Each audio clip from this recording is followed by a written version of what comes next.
Hello, people of the internet, it's Amanda, and you know me, here on this channel, we're all about that Asian drama life, some occasional skincare and makeup here and there, and me trying to attempt to create pop culture inspired makeup looks. Not that it's any successful, but you get what I mean. Figure let's just mesh them all together and probably just start talking about Asian beauty products here on my channel as well. Now, the reason for that is because 90 to 95% of the actual products that I use on my routine, both for skincare and makeup, are Asian beauty products. And it's not just because I'm Asian, but because unlike before where it's really more about like Western beauty on beauty shelves, now companies from like Thailand, Japan, Korea, everything has also gone into the mainstream, so it's more accessible to get products from these countries. And so far, I've been loving the products that I've been trying out so far, and that's the reason why I'm planning to really talk about more of them in the future here on my channel.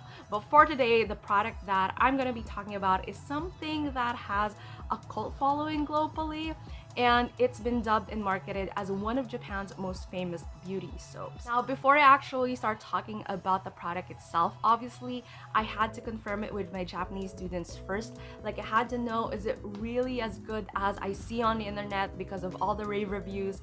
Is it really as famous? Is it really something that's a household beauty product? And thankfully, I got the confirmation that I wanted. So they said that it was really like famous. They've used it, friends of friends are using it, and it's just really a product that's known all over Japan. It has been tried and tested for generations, so that's kind of cool to know, and that made me pretty excited to try it out as well. I'm talking about the Cow Beauty Soap.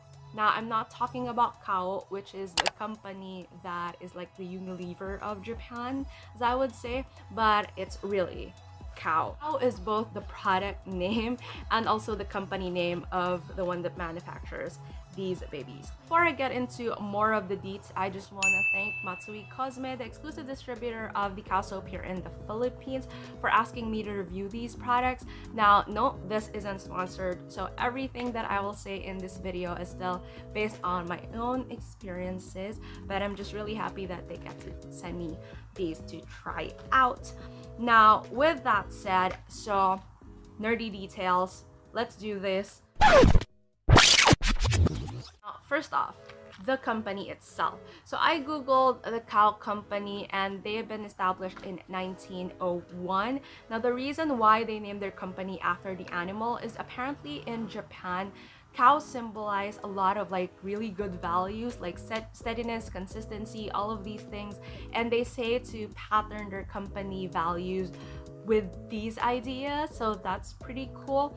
Another bit of information that I got is these soaps, the formulation and even the way that they're made, which is handmade, still hasn't changed even from the initial conception of the product.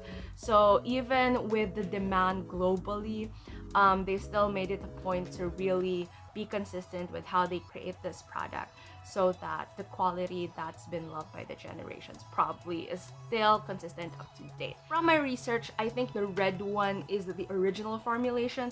This has been manufactured since the 1920s, and then this one is in the 1940s. I don't know what it is about the boxes, but it really looks like some old school type of soaps that I used to remember back in my childhood or something. Like, it's not really the whole like sleek modernized type of soap designs that we see in the market today. So that, I feel like that's also part of sort of like the legacy of the brand. Another thing that amused me about the boxes are the actual variants. So this one is Akabako, and this one is Aobako. And I find that so funny because it literally just translates to red box and blue box. From this also, so I'm not sure if my Japanese is correct, but I feel like this means that this is a more moist formulation, and then this is the refreshing formulation. Now, I'm gonna be talking about those actual details later on as well, but another comparison between the two is that when I was googling like differences between them, there aren't really much. just that this one, the Akabako, contains squalene, which is an ingredient pretty common in a lot of beauty products even up to present. It's from shark oil, and it's meant to really give a nice silky lather to a product. So there's that. And then this one doesn't have squalene on it. Another major difference would be the scent. So this one is rose scented and this one is jasmine scented. Apart from that, like, they're pretty similar in terms of ingredients list, formulations, etc, etc. So both from milk fats. Yeah. And just in case you're wondering, no, there aren't actual cows in here. What? Just milk. Okay. Now with all that said, so these are spare boxes. I've already tried both products for at least I think a month or so now. I also had my family try it out because we have very sensitive skin here on this household. We're talking allergies, history of skin asthma. We even have this like genetic thing where dry skin cells have difficulty sort of like shedding, so it sort of like just accumulates and stuff. And the result of that is my legs sometimes, when it's really dry, it seems like have fish scales. I'm an actual mermaid, please don't tell anyone. It's really intense. So our relationship with like body care products is really complicated. Is that whenever we go to Japan, body care products that we encounter in our Airbnbs are really compatible with our skin. And the last one, I think last December, we got to try Bountia, like the body wash. And apparently I learned that it's also from the same company as Cow. So that's cool because my experience with that body soap is really, body wash actually, is really good. So I had high expectations of these babies as well when I found that out. Let's move on to the actual experience of using this product. Now, I used the original one first because I really want to see the first one that they came up with and then compare it with this one. The first time that I used this, I immediately noticed like the silkiness of the lather. Like it's really nice, it's really smooth. It reminds me of products that have essential oils in them. Feel like it really has a rich lather, which is good. After like rinsing it, it wasn't really difficult to rinse out, which is kind of nice. And when I got out of the shower, my skin feels clean but not tight and dry, which is good. Again, I have really dry skin, so I still have to moisturize after, but it's kind of good to know that I wasn't flaking after, because I have the tendency that whenever I wash my skin, especially with soaps or anything like that, it really sort of like dries out like that, and even after a shower I would start flaking. But with this one, I rarely flaked, so that's good. Even my dad said that it feels really nice on his skin as well, and I've never experienced any allergies or anything, which is cool because I have really sensitive skin. It's insane. The thing that I want to point out about the Akabako, or the red one, is that it claims to be rose scented, but to me it smells like medicated soap, almost a bit similar to like sulfur soap, but not really that strong in a way. That's what the scent reminds me of. It's not bad. It's just that if you're expecting that artificial, really rosy type of scent, that's not what you're gonna get here. So yeah, so that's the only thing that I have for this one. This is actually pretty cool. Like even my dad keeps on asking me to get more of this because of how he loved this.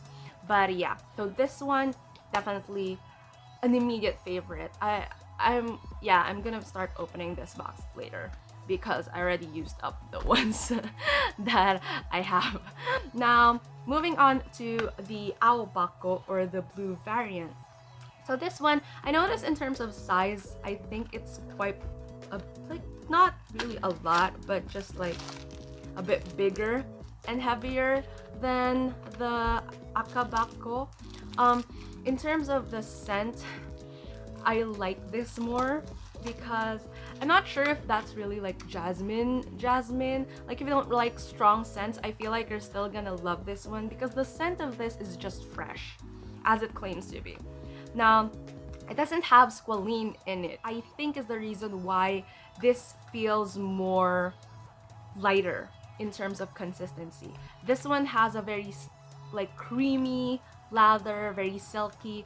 This one feels more like soap in a way. Like this one feels more of like a nice body wash cleanser thing. This one really has that really like soapy consistency. Again, not drying, which is good. It just has a lighter feel to it when you're trying to like rub it on your body and stuff like that. I would say that as someone with dry skin, I definitely prefer the moist formulation, but this one is really good in terms of my face. Like if it's a long day and I want to like just make my skin on my face feel very nice and clean and smooth, this one has become my go-to. But for body care, this one is really good in terms of moisture. Collectively, given the minor differences between the two, I would say that they're really good soaps actually. And I get the hype, I mean, as to be expected with Japanese products, they're really, really good. I prefer the red one, but the blue one is also really good in terms of just a face. I don't have any like BB cream or foundation anyway. I just put a little blush, but as you can see, like even the skin on my face looks really nice right now, so which is saying a lot because I have really terrible skin, especially on my face. Because of my dad, I'm probably gonna get more of these new J Beauty favorites that are going into my stash, and probably like when I go to Japan, I would go ahead and stock up on these already. But if you're in the Philippines like me and you're looking for where to get these products, I'll be putting the links of Matsui Cosme down below. Also be displaying them somewhere on the screen. If you like this video, please give it a thumbs up. Thank you so much for watching this video, and I'll be seeing you again soon in a new one.